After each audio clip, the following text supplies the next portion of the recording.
Rothschild family एक real life illuminati family. इसके बारे में कहा जाता है कि ये फैमिली चाहे तो एक झटके में वर्ल्ड बैंक को खरीद सकती है। यही नहीं, 18वीं सेंचुरी के बाद से हुई वर्ल्ड की मोस्ट कहीं ना कहीं बैकएंड पर इसी फैमिली का हाथ बताया जाता है।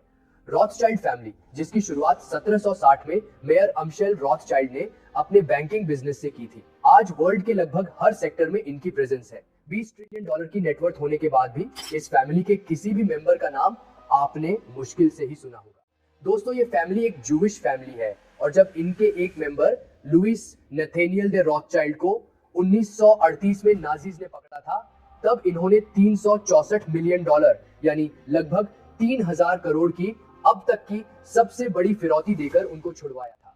यही नहीं, 1815 में नेपोलियन को वॉर में हराने के पीछे भी इसी फैमिली का हाथ था। इसके अलावा 2 मिलियन पाउंड यानी आज के 250 करोड़ रुपए पुर्तगालियों को देकर इन्होंने ब्राजील को 1820 में आजाद कराया था। दोस्तों, इस फैमिली की अथाह संपत्ति, पावरफुल लोगों से कनेक्शन, वर्ल्ड वॉर्स में रोल, कैपिटलिज्म की शुरुआत और इंडस्ट्रियलाइजेशन में इनकी भूमिका इन्हें दुनिया के वेल्थीएस्ट फैमिली के अलावा मोस्ट पावरफुल फैमिली भी बनाती है। आज के इस वीडियो में हम इसी रॉथस्चाइल्ड फैमिली की हिस्ट्री से लेकर इनके वर्ल्ड हिस्ट्री में इंटरफेरेंस तक सब कुछ समझने और जानने की कोशिश करेंगे कि कैसे एक फैमिली पूरी दुनिया पर राज कर रही है। History of Rothschild family. दोस्तों, अगर कोई एक परिवार पूरे यूरोप के इकोनॉमिक और पॉलिटिकल पावर अपने हाथों में रखे और इसकी भनक किसी को ना हो, तो ये बात थोड़ी अनबिलीवेबल सी लगती है ना? लेकिन रॉथस्चाइल्ड फैमिली के लिए ये एक रियलिटी थी। रॉथस्चाइल्ड फैमिली सारे यूरोपियन बैंकिंग डायनेस्टीज में सबसे फेमस थी, जिसने लगभग 200 सालों तक यूरोप के इकोनॉमिक और इनडायरेक्टली पॉलिटिकल हिस्ट्री पर बड़ा इन्फ्लुएंस रखा। इतनी ताकत किसी एक परिवार के हाथों में आना, मतलब आप सीधे सीधे इस परिवार को यूरोप का भाग्य विधाता कह सकते हैं। दोस्तों, जिस बैंकिंग हाउस की शुरुआत कर रॉथस्चाइल्ड फैमिली ने अपना वर्चस्व कायम किया, इसकी शुरुआत या इस बैंकिंग हाउस की एस्टैब्लिशमेंट मेयर एम्स्टेल रॉथस्चाइल्ड और उनके 5 बेटों Amschel Mayer, Solomon Mayer, Nathan Mayer, Carl Mayer और जैकब या जेम्स मेयर ने की थी। फ्रैंकफर्ट जर्मनी से शुरू किए गए इस बैंकिंग हाउस को मेयर और बेटों ने मिलकर कुछ सालों में ही इंटरनेशनल बैंक बना दिया। ये फैमिली लोन लेना, डिपॉजिट रखना, बॉन्ड्स जारी करना जैसी बैंकिंग सुविधाएं लोगों को मुहैया कराते थे। 1820 में इन पांचों भाइयों ने मिलकर फैसला किया कि वो अपनी वेल्थ और पावर को इंटरनेशनली ग्रो करेंगे और वो निकल गए उस वक्त दुनिया के 5 वेल्थीएस्ट सिटीज में।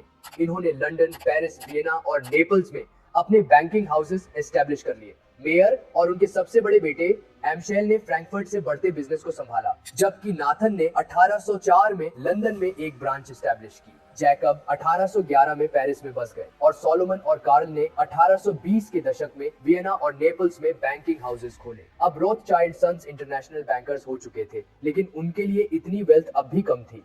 वो अपनी पोटेंशियल जानते थे कि वो और कितना हासिल कर सकते हैं, जिस वजह से उन्होंने बैंकिंग और फाइनेंस के अलावा बिजनेस, माइनिंग, एनर्जी और रियल एस्टेट सेक्टर में इन्वेस्ट किया। उनकी फोरसाइट की वजह से आने वाले कुछ ही सालों में रॉथस्चाइल्ड फैमिली दुनिया की वेल्थीएस्ट फैमिलीज की लिस्ट में शामिल हो गई। लेकिन आज भी अगर उस फैमिली के बारे में बात होती है तो सिर्फ इसलिए क्योंकि बहुत से हिस्टोरिक इवेंट में ये फैमिली डायरेक्टली या इनडायरेक्टली इन्वॉल्व रही है। Rothschild families major involvement in history. दोस्तों, रॉथस्चाइल्ड फैमिली की हिस्ट्री कॉन्स्पिरेसी करने वालों के लिए किसी सोने की खान से कम नहीं है, लेकिन इस बात से भी इनकार नहीं किया जा सकता है कि रॉथस्चाइल्ड फैमिली की प्रेजेंस ऐसे ऐसे इंसिडेंट के पीछे रही है जिस पर आपको यकीन नहीं होगा। जैसा कि हमने ये पहले समझ लिया है कि कैसे रॉथस्चाइल्ड फैमिली ने अपने बैंकिंग हाउस को जर्मनी के अलावा दुनिया के 5 बड़े शहरों में एस्टैब्लिश किया। लेकिन ये सिर्फ बैंकिंग हाउस नहीं थे, बल्कि दुनिया के पहले बैंकिंग सिस्टम्स भी थे। कहीं ना कहीं कैपिटलिज्म की शुरुआत के लिए रॉथस्चाइल्ड फैमिली को ही क्रेडिट जाता है। इन्होंने फाइनेंशियल ट्रांजैक्शंस और बैंकिंग सेक्टर में जो काम किया, वहीं आज के आर्थिक ढांचे की नींव समझी जाती है। सबसे पहले इन्होंने ही इन्वेस्टमेंट के कॉन्सेप्ट को आजमाया था। ये दुनिया के पहले लोग थे जिन्होंने बैंकों से पैसा निकालकर उसे कॉलोनीज के गवर्नमेंट प्रोजेक्ट्स में लगाया था, जिससे उन्हें काफी फायदा हुआ। और आज पूरी दुनिया के बैंक उसी मॉडल का इस्तेमाल करती है, मतलब इन्वेस्टमेंट के बदले बेहतर रिटर्न। लेकिन रॉथस्चाइल्ड फैमिली के लिए ये सिर्फ एक पहला स्टेप था। अभी उनकी मंजिल कुछ और ही थी। इंडस्ट्रियल रेवोल्यूशन दौरान बैंकिंग बिल्कुल नया मोड़ था। लोगों के लिए किसी जगह अपने पैसे को रखना, इन्वेस्ट करना, लोन देना और एक जगह से दूसरे जगह भेजना काफी मुश्किल था। ऐसे में इंटरनेशनल बैंकिंग तो आप भूल ही जाइए। ऐसे समय में रॉथशाइल्ड के इंटरनेशनल ब्रांचेस कारगर साबित हुए और उनके लिए प्लस पॉइंट ये था कि ऐसा करने वाले वो पहले बैंकर्स थे। उनके पास एक बहुत ही मजबूत और advance intra bank communication system था, जिसका एग्जाम्पल ये है कि 1800 वर्ष में उन्होंने अफ्रीका के कॉलोनाइजेशन के लिए पैसा अवेलेबल कराया था। और एक दौर तो ऐसा था कि ये फैमिली यूरोप में बैठे बैठे अमेरिका में सबसे बड़े बैंक को कंट्रोल करती थी। इसी नेटवर्क का फायदा उन्हें तब भी हुआ जब ब्रिटेन ने नेपोलियन को हरा दिया, जिसे ऐसे समझिए कि बैटल ऑफ वाटरलू में हुई नेपोलियन की हार ने रॉथशाइल्ड फैमिली के कैपिटल को कई गुना बढ़ा दिया। दरअसल 1813 से 1815 तक लंदन में नाथन मेयर रॉथशाइल्ड ने लगभग अकेले ही ब्रिटिश वॉर एफर्ट्स को फाइनेंस करने में इंपॉर्टेंट रोल प्ले किया। अकेले 1815 में रॉथशाइल्ड ने ब्रिटेन के कॉन्टिनेंटल पार्टनर्स को सब्सिडाइज्ड लोन्स में 9.8 मिलियन पाउंड प्रोवाइड किया था। यानी कि रॉथशाइल्ड फैमिली ब्रिटेन के साथ साथ पूरे यूरोप के लिए काफी जरूरी हो गई थी।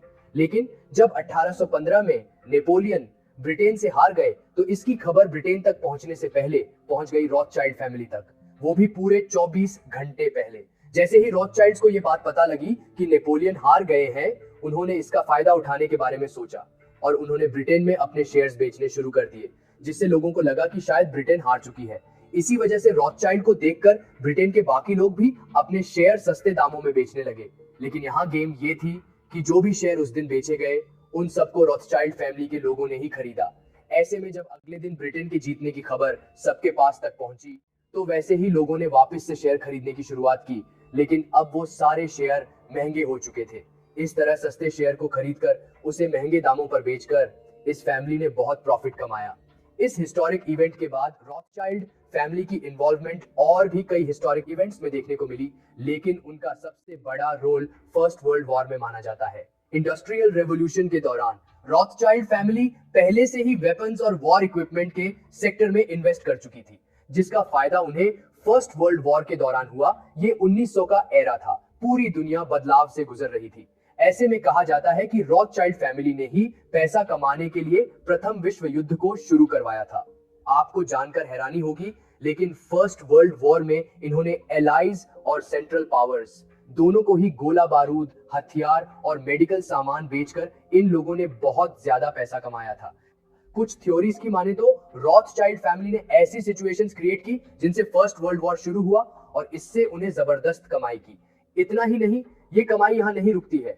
इस फैमिली का हाथ भले ही सेकेंड वर्ल्ड वॉर के शुरू करने में ना हो, लेकिन सेकेंड वर्ल्ड वॉर के दौरान इन्हें फायदा बराबर होता रहा, क्योंकि उन्होंने वापस द्वितीय विश्व युद्ध में अलाइज और एक्सिस पावर्स दोनों को फंड किया था। लेकिन सेकेंड वर्ल्ड वॉर में अमेरिका पार्टिसिपेंट नहीं था, इसीलिए वॉर का लेवल बहुत ज्यादा बड़ा नहीं हो रहा था। इसीलिए अमेरिका को वॉर में हिस्सा लेने के लिए रॉथशाइल्ड फैमिली ने ही मजबूर किया, क्योंकि ऐसा माना जाता है कि उन्होंने पर्ल हार्बर पर हमला करने में जापान की मदद की थी, जिसके बाद अमेरिका युद्ध में कूद पड़ा था। साफ है कि इन दोनों वॉर्स में नुकसान तो पूरी दुनिया ने झेला, लेकिन सबसे ज्यादा फायदा हुआ रॉथशाइल्ड फैमिली को, जिसने युद्ध के दौरान ही नहीं, युद्ध के बाद भी बहुत फायदा कमाया। युद्ध के बाद चाहे हारे हुए देशों को कर्ज देना हो या फिर जीते हुए देशों के डेवलपमेंट के लिए इन्वेस्ट करना, कुल मिलाकर इनके दोनों हाथ घी में थे। इसी फैमिली ने ब्रिटिश सरकार को जरूरत पड़ने पर बड़ा लोन भी दिया और देखते ही देखते दुनिया के सबसे बड़े प्रोजेक्ट स्विस कनाल में रॉथशाइल्ड फैमिली एक मेजर शेयर होल्डर बन गई, जिससे आज दुनिया भर के ट्रांसपोर्ट का बड़ा हिस्सा गुजरता है। अब यही से आप अंदाजा लगा सकते हैं कि इनके पास कितनी वेल्थ होगी। लेकिन हिस्ट्री सबसे अमीर फैमिली के आज क्या हालत है, आइए जानते हैं। Wealth and current position in world. दोस्तों, ऐसा नहीं है कि रॉथशाइल्ड फैमिली सिर्फ 20th सेंचुरी के हिस्ट्री का मेजर हिस्सा रही है, बल्कि आपको बता दें कि 21st सेंचुरी में भी इस फैमिली ने इकोनॉमिक क्राइसिस से निकाला है। साल 2014 में जब आइवरी कोस्ट और 2015 में कैमरून इकोनॉमिक क्राइसिस से जूझने लगा, तब रॉथशाइल्ड ने ही उसे इंटरनेशनल मार्केट में वापसी करने में मदद की। चैड को भी बुरे दौर से निकालने में इन्होंने ही मदद की। रॉथशाइल्ड फैमिली की कई देशों में अलग अलग ब्रांचेस हैं, जिससे ये तो कहा जा सकता है कि भले ही सामने नहीं, लेकिन इनडायरेक्टली कहीं न कहीं पूरी दुनिया में इस फैमिली का इन्फ्लुएंस है। आज अगर देखें तो रॉथशाइल्ड फैमिली की टोटल प्रॉपर्टी $400 बिलियन बताई जाती है। इस फैमिली के पास दुनिया भर में 1800 से ज्यादा रॉयल मैंशंस, 100 से ज्यादा प्राइवेट जेट्स और दुनिया भर की बड़ी कंपनीज में शेयर्स है। इतना ही नहीं, दुनिया के top stock marketers New York stock exchange, Tokyo stock exchange और लंदन स्टॉक एक्सचेंज में लार्ज शेयर्स इन्हीं के हैं। अगर हम इनके लिक्विड प्रॉपर्टी की बात करें तो ये डॉलर्स, येन और यूरोस में सेव्ड है। दोस्तों, रॉथचाइल्ड फैमिली के बारे में कई अफवाहें भी हैं। ऐसा कहा जाता है कि ये फैमिली पूरी दुनिया का पैसा कंट्रोल करती है। इसके अलावा इस फैमिली को पूरी दुनिया में वॉर्स को बढ़ावा देने का भी जिम्मेदार माना जाता है। रॉथचाइल्ड फैमिली के बारे में ये अफवाह है कि इसने ही अमेरिकी राष्ट्रपति जॉन एफ कैनेडी की हत्या करवाई। इतना ही नहीं, ऐसा कहा जाता है कि इस परिवार ने दुनिया भर में 6 राष्ट्रपतियों की हत्या करवाई। लेकिन इस बात की सच्चाई कितनी है, ये कहना मुमकिन नहीं। कंक्लूजन दोस्तों, आज रॉथचाइल्ड फैमिली काफी हद तक अंडरग्राउंड है, पब्लिक लाइफ लाइमलाइट से बहुत दूर। इस परिवार के वंशज यूरोप के सबसे अमीर लोगों में शामिल हैं। साथ ही इन्हें यूरोप के सबसे बड़े इन्वेस्टमेंट ब्रोकरेज फर्म्स के ओनर्स के तौर पर भी जाना जाता है। हालांकि कई रिप्यूटेड फाइनेंशियल जर्नलिस्ट्स ने दावा किया है कि आज पूरा परिवार एक शैडो ऑर्गेनाइजेशन के रूप में काम करता है और लगभग हर इंटरनेशनल बैंक में उनकी हिस्सेदारी है। उनका मानना है कि सभी मेजर बैंक्स में उनकी टोटल 30% हिस्सेदारी है। लेकिन जब आप रॉथचाइल्ड की ऑफिशियल वेबसाइट पर जाते हैं तो आपको पता लगता है कि वो दुनिया की सबसे बड़ी इंडिपेंडेंट फाइनेंशियल सर्विसेज देने वाली कंपनियों में शुमार है। 40 देशों में 3800 से भी ज्यादा फाइनेंशियल एडवाइजर्स की टीम उनके लिए काम करती है। आज रॉथचाइल्ड परिवार की 7वीं पीढ़ी इस वक्त बिजनेस को संभाल रही है। क्या आपको भी ऐसी किसी सीक्रेट फैमिली के बारे में पता है? कमेंट बॉक्स में जरूर बताइएगा।